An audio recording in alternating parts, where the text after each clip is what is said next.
Welcome, everybody, to episode 27 of That Moment, Heart to Heart Talk with Dr. Victoria Gridman. That is me. And today I am here with Richard Schreiber. Richard, you've become a friend, not just a colleague. And I'm so excited to have you here today. Welcome.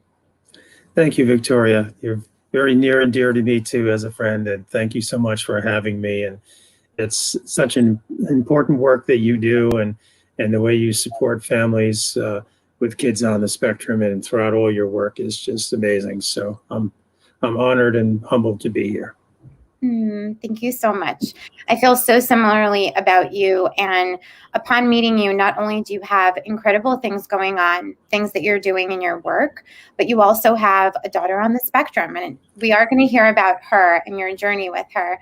But before we do, can you share with everybody just what is your gift? What do you do in this world? What is your contribution? Who are you? Oh, well, interestingly enough, my day job, or has always been, or my career, if you will, has always been as an IT consultant and a business process guru. I'm a process guy. I help companies save money, redo their business processes, and done that for the better part of 30 years, showing my age a little bit, helping. I could drop names, but I'll just leave it at Fortune 50 companies, AM Law 50 AM Law 50 law firms, as well as more recently in the public sector, where there's such a dire need for technology solutions, especially in these COVID era. But lately, my passion has been more in the area of helping startups and picking technology projects that are more, I guess, congruent with my beliefs and what my passions are. Certainly autism is one of them, but more broadly, diversity and inclusion. So, yeah, and not to be political, but, the last 4 years have taken a toll in that respect. And, I think the good outcome of Black Lives Matter, in addition to it being the single largest movement in the nation's history and being a worldwide movement in terms of the number of participants, the number of countries that were involved, it did really bubble to the surface that as a people throughout the world, we have a lot more to do in the space of diversity and inclusion to really begin to accept our differences, embrace those differences, and come together really as a people in that respect. So I love that you just said that. I love that this is a mission that you're on. I think you're right in the sense that the idea, the need, the common experience that we're all, having calls for a need for something to shift. And a lot of times, I wonder what you think about this. I find myself, especially in the academic realm or with colleagues, having conversations about this, but there's not always a clear road ahead about how we can do this in a way that we sit with our discomfort and we do look at what it is that's going on here, what's going on over here, and what we can do out there. So, I mean, it's a process, isn't it? Yeah, it really is. And really the nexus for my own interest and passion, it really started with my daughter. And, I'll talk a little bit about her in a bit. Yeah. But, one of the projects I'm involved with is the intent is to create a movement with young people, to start with teenagers, college-age people, kids rather, before the belief systems begin to set in, before all the bias and all the cynicism and all those things that we, especially as older adults, get in the way sometimes of acceptance and of love and being able to accept one's differences. So yeah, I've started a project around that. If time permits, I can talk a little bit about that. But it's a project targeted towards teenagers to get them involved in the necessary conversations about diversity.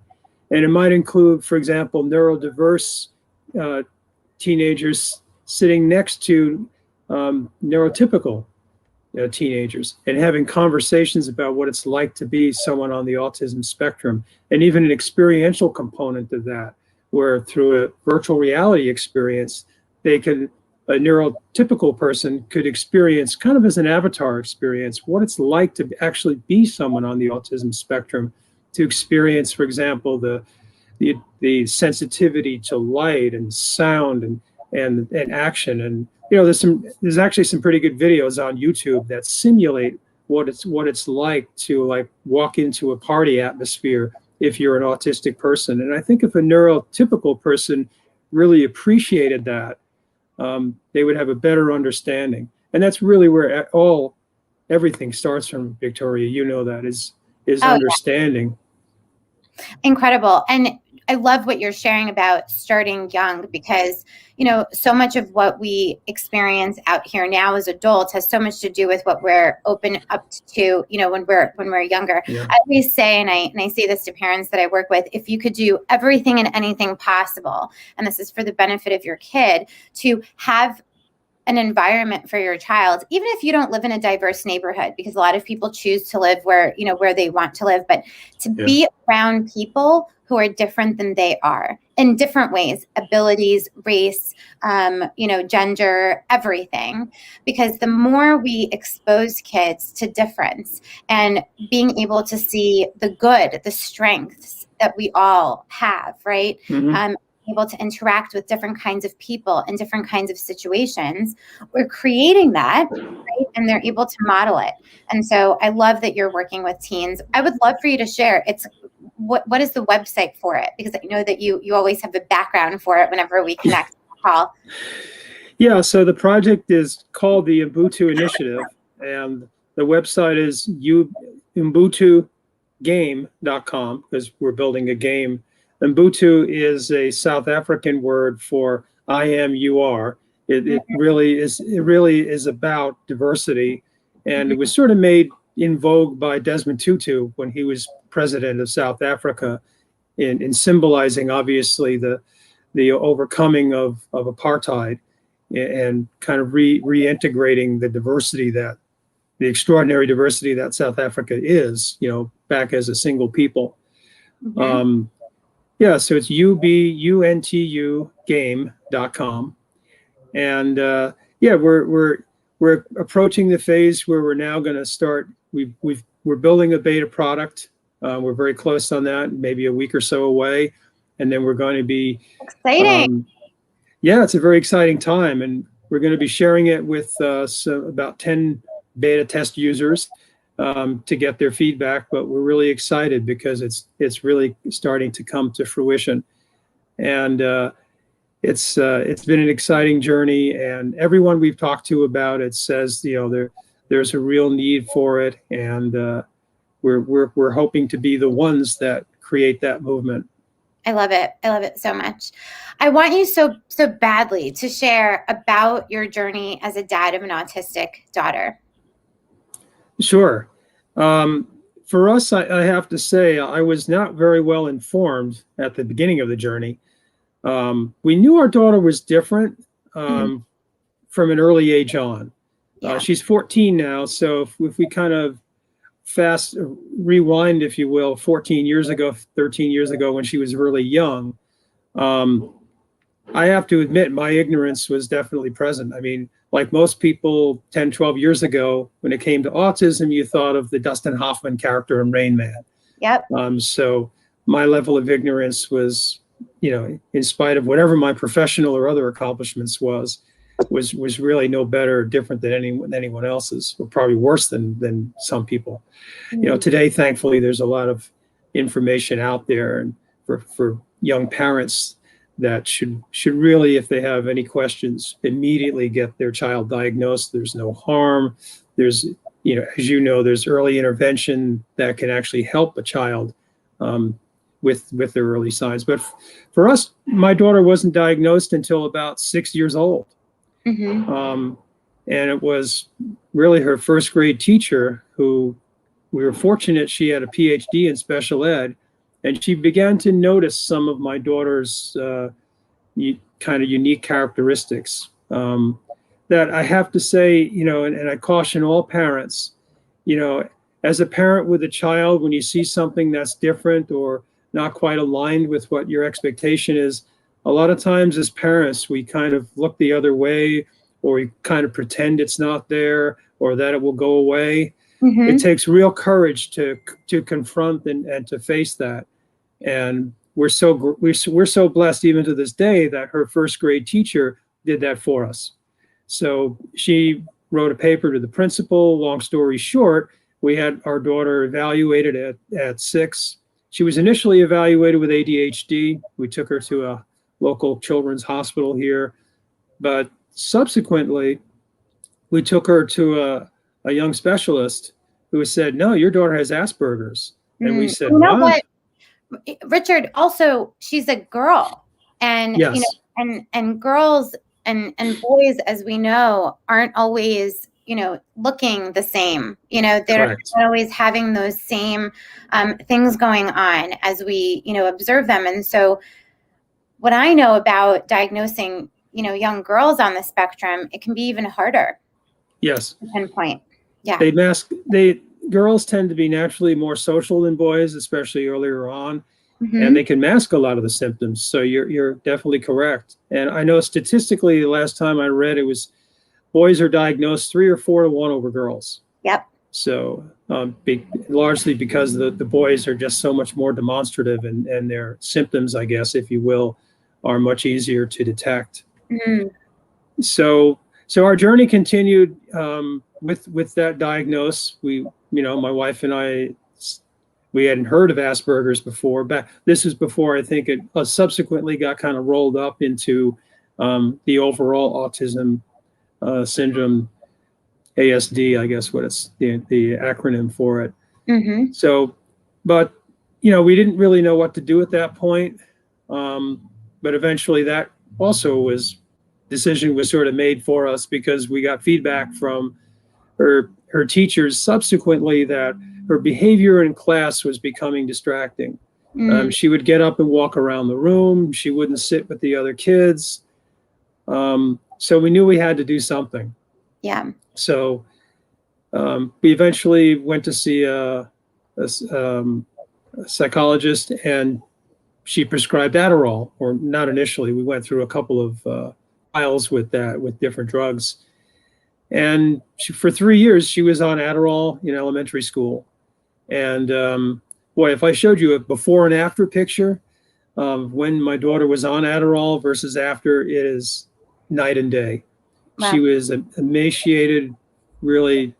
I mean, the drug did what it was supposed to do, I guess, in arresting some of the physical symptoms and the hand gestures and the ADHD symptoms.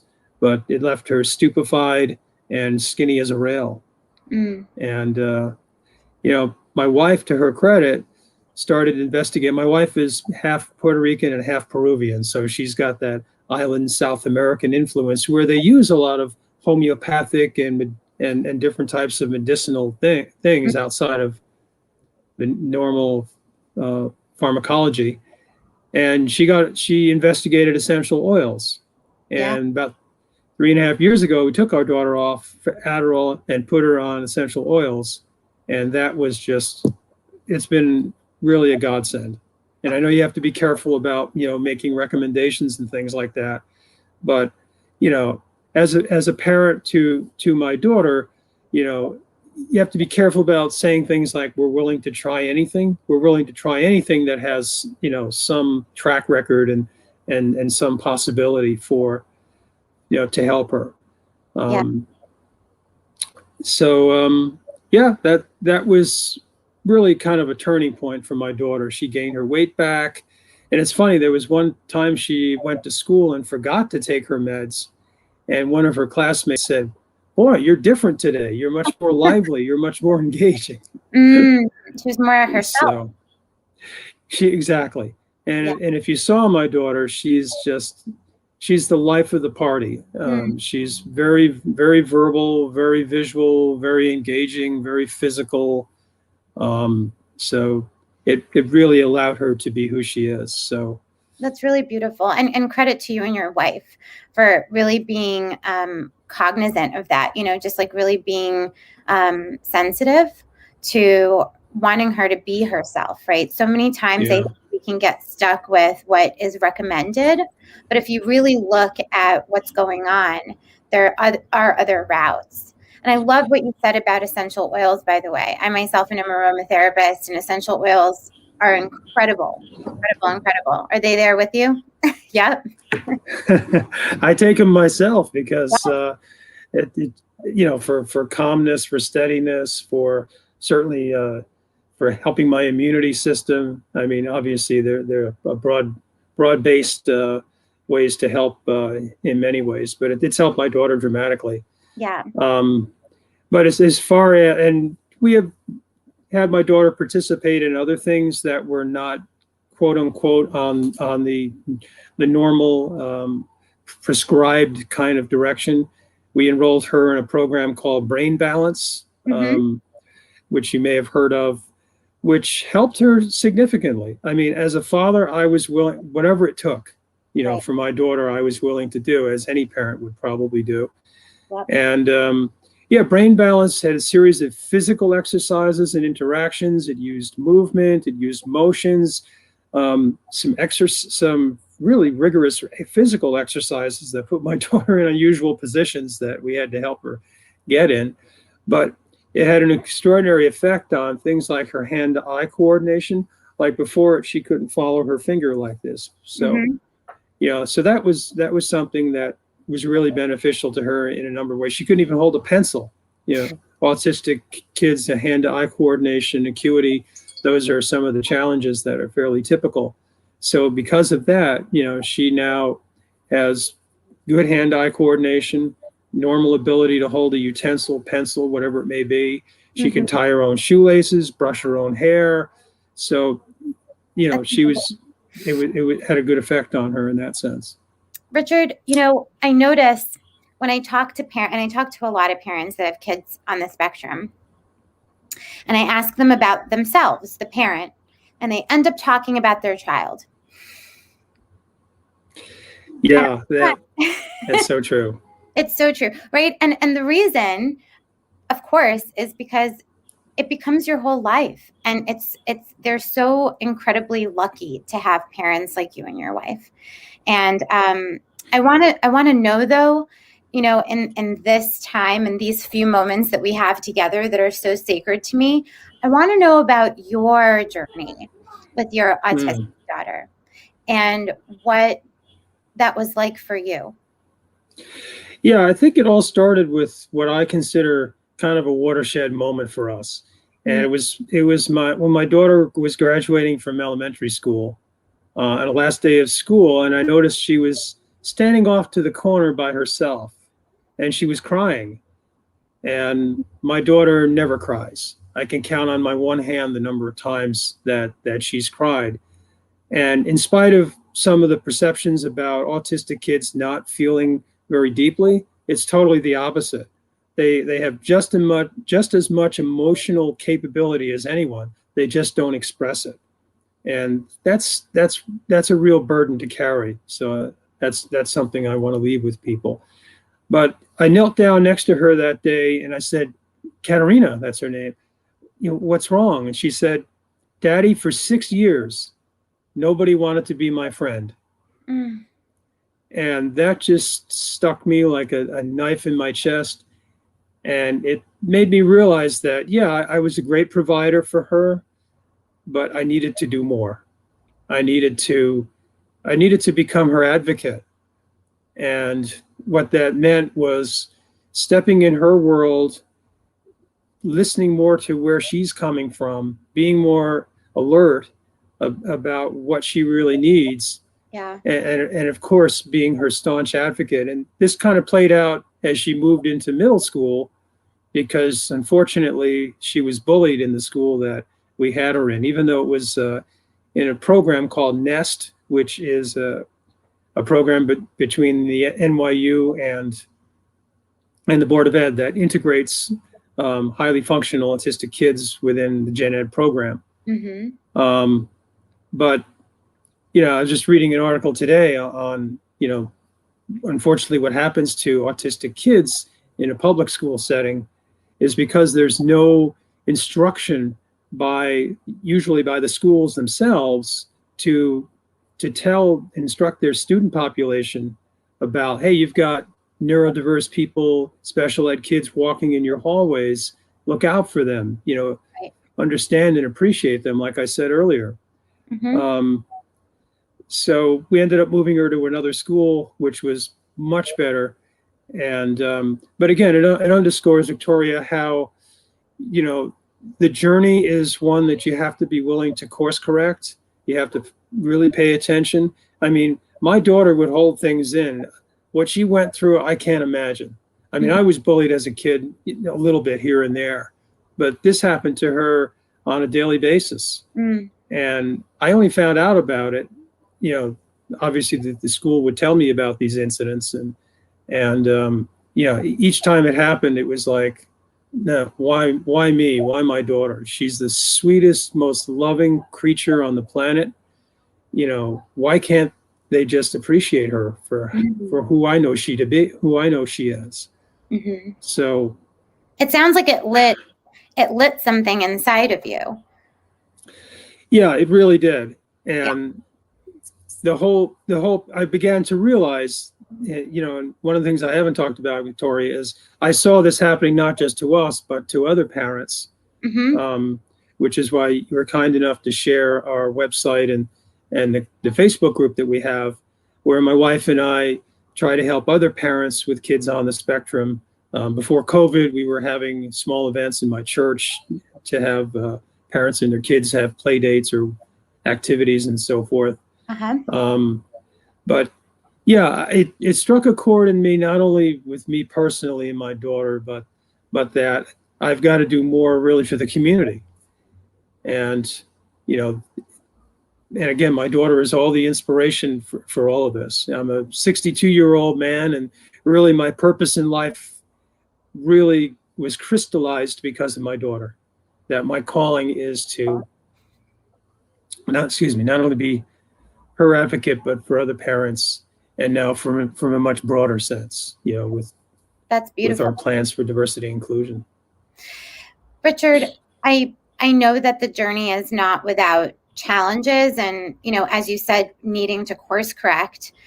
So many people don't ever really consider themselves to be the most flexible, but when you become a parent of a kiddo on the spectrum, it almost has to be a requirement, right? To be able to be flexible, to be able to stretch, to be able to maybe do something that you didn't think that you would do.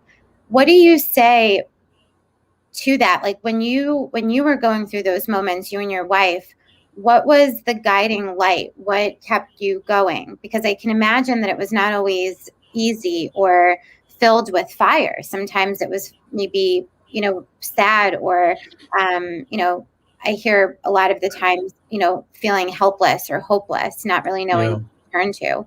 So what would you say to that? What did you do? Yeah, that's a great question, Victoria. And throughout this journey, there were moments of hopelessness, certainly in the beginning. But, we began to, really gather steam, I guess, when we realized, there are a lot of resources out there. You just have to go find them. And it can be an extraordinary, excruciating, exhausting, and exhilarating process, I think, if you want to call it that. And it really is. As a parent, you really just have to not overreact. I mean, I learned, through personal development, which we both do, I learned to become a better listener for my daughter.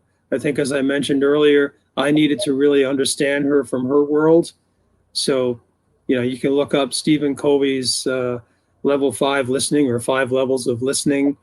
To be empathetic listening, or to be an empathetic listener, is what they call level 5 listening. And that's just so important, because it's a lonely place to be as an autistic child. And on top of that, they don't always have ways to communicate with us or with anyone else. So you have to do, it's not, like talk about marriage and many things as being a 50-50 proposition, which I totally disagree with, by the way. But I think it's if you've got, I think you're right. It's 100 and 100, and we take turns. But yeah, it's just so important to really listen empathetically, and just not overreact. I was I'm a baby boomer. I was raised in a strict German household, but I realized that just didn't fly with my daughter, and I learned early on that that was not effective. So I had to go through a lot of personal development and really evolve as a parent, you Wow. know, what I've become. And it really was just, I learn from my daughter every day. She's Mm. the most extraordinary person that I know, um, because every day there are surprises, good and bad. But, it's just be willing to learn, be willing to observe, be willing to listen, um, and just try things. Be patient. That's so, so important. Don't overreact. Never blame yourself. Um, an autistic child is a gift. It's a gift because it creates it creates a bond with you as a parent that's far deeper and more profound, I think, than I mean, regular children are fantastic too, but it creates a different level, I think, of connection with your child. And trust me, even if they can't verbalize it, they appreciate it. Agreed. I know my daughter appreciates we as parents, um, and every now and then it'll slip out, and that's to me that's worth the world. Hmm. Something you just said, which is, it has you connect more. And in many ways, I wonder if it's because they have you connect with yourself more. I mean, there's so much personal development that goes Yes, into being a parent of a kiddo on the spectrum. And they are gifts. And I'm so blessed to have you on and share that. And as you know, we've connected with other parents who feel similarly. But years ago, even when I was a student in university, autism still, I don't even think that there's enough programs in medical schools and in schools right now, about autism and what it truly yeah, is and is not.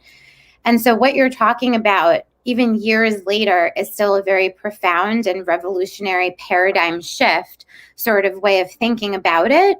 And you are one of many, but you are a bright, bright example of what growth and all of that looks like, right? When you allow that to be your journey. And I hand it to you because, I think that your journey with your daughter speaks to a lot of who you are.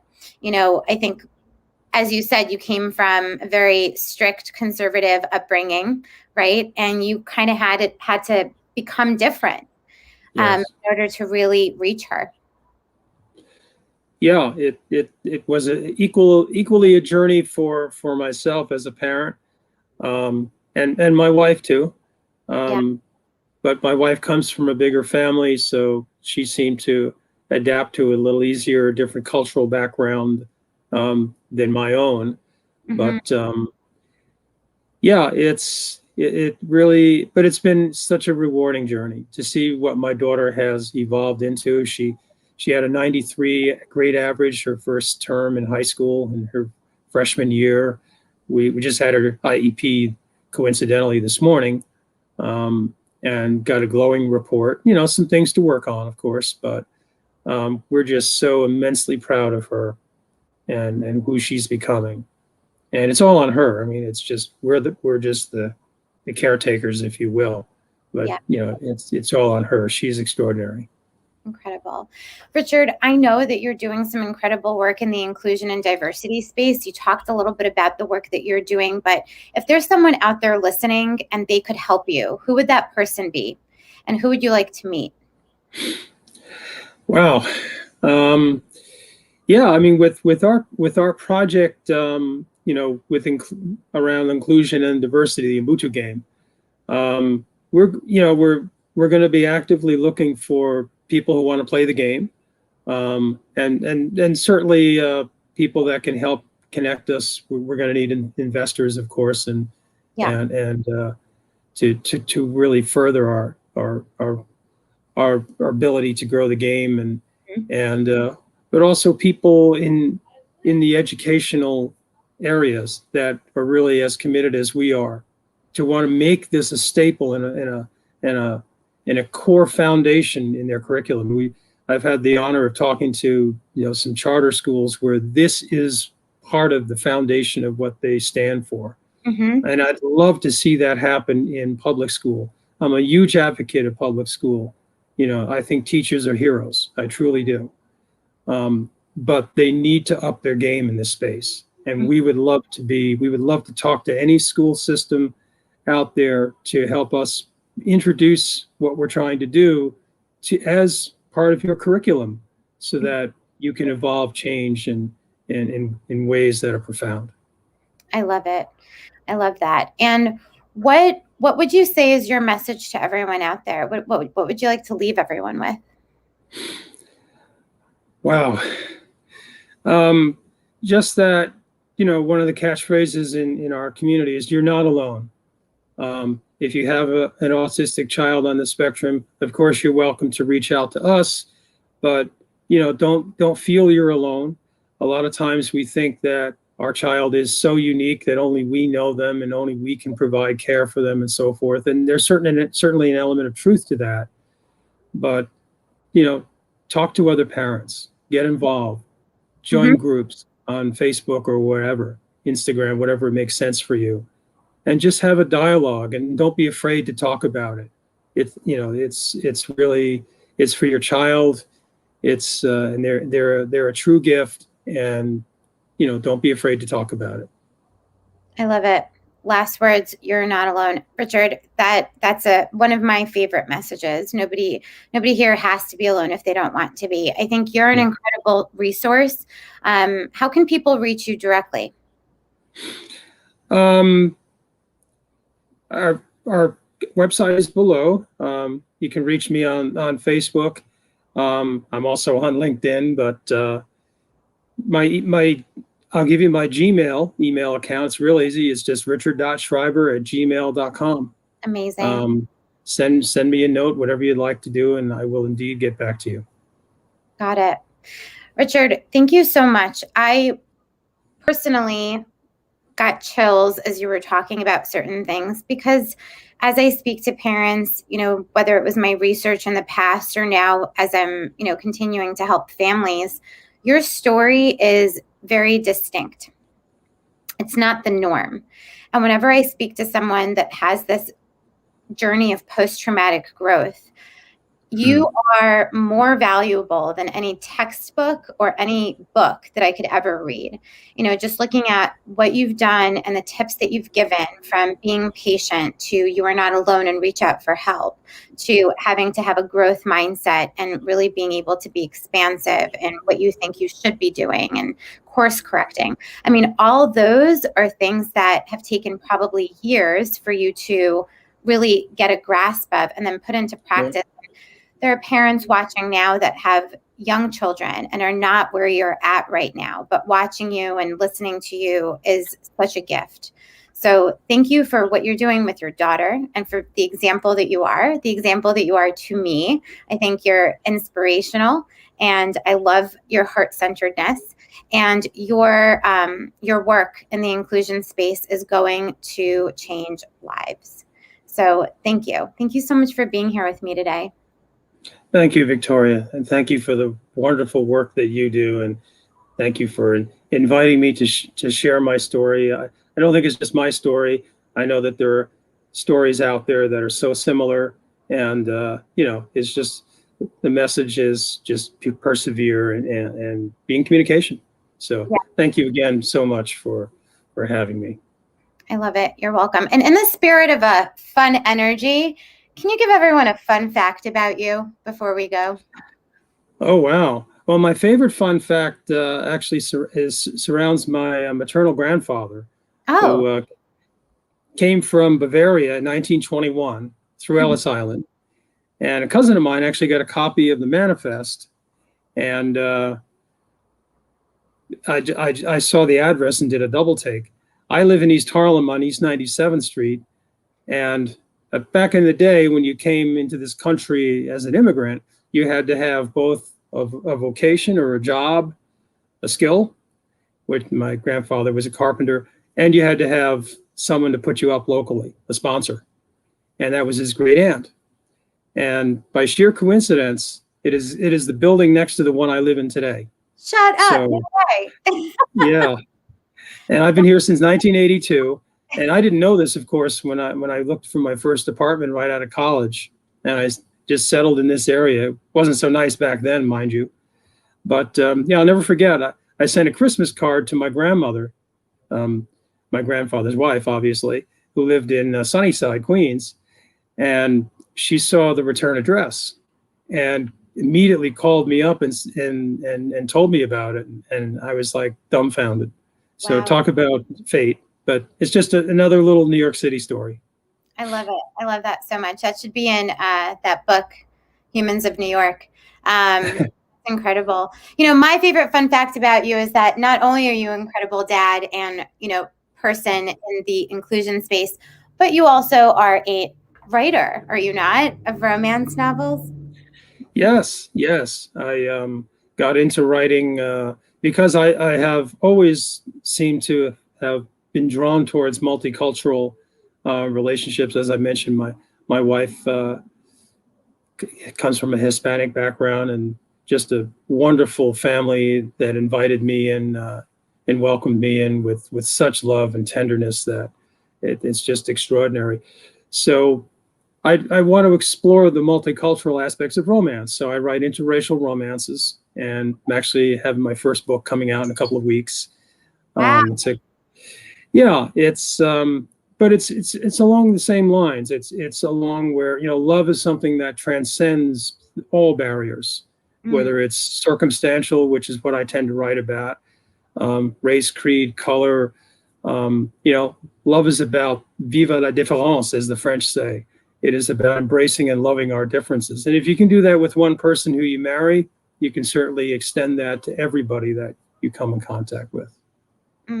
That's serendipitous. I asked, and I love that you shared that. That was beautiful. Richard, I bid you adieu. We'll talk soon. Thank you so much for being on the show. Thank you, Victoria. You are amazing, and I'm so happy and blessed to be here. Yes. Thank you so much, Richard.